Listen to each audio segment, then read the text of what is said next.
Hey guys, today I'm going to talk about the 4 different LLCs that you should know about if you're a real estate syndicator or if you're someone that's looking to invest into a real estate syndication. Doesn't mean that a syndication has to follow this format. You can have more LLCs, you can have less, but this is going to give you a really good understanding of the basic format that a lot of syndicators use.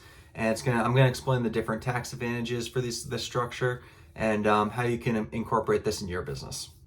One of the easiest ways to talk about this is to really see it visually. So I'm going to throw up that visual here and I'm going to start from the bottom. So right at the bottom, you've got your physical real estate. Whatever that real estate asset is, you've got the real estate, and then right above that, you're going to have your holding LLC. Now that holding LLC is the LLC that actually takes title to the property. This is no frills, no complexity here. This LLC has one job and it's to hold title to the property.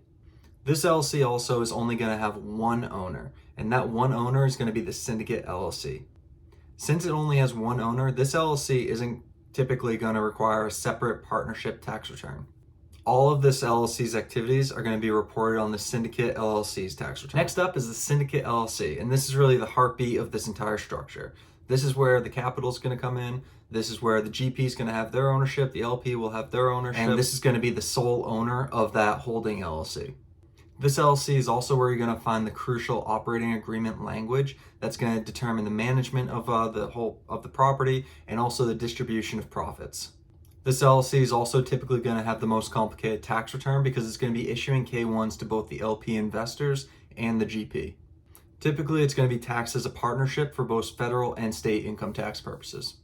The next LLC we're going to talk about is the GP LLC. Now, you may not see this all the time, but if there's multiple GPs involved, it's a really good idea to have a GP LLC. The GP LLC is going to determine how that carried interest is actually distributed among the different GPs. Additionally, through this GP LLC, the non-owner key employees can receive performance-based compensation through that carried interest. Now, for maximum tax efficiency, you're also probably going to want to see a management LLC. This management LLC is where you're going to be able to get your management fees.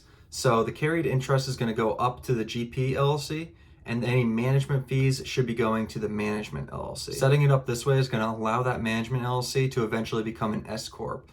So that can also reduce its tax burden. And an S Corp should never hold real estate. So that's why we separate the two. So we have the management LLC receiving the management fees taxed as an S Corp. And then you have the GP LLC that's actually holding the physical interest in the real estate and getting that carried interest. Let me know what you guys think about this syndication structure in the comments. If you enjoyed this content, please give me a like and also subscribe for future content.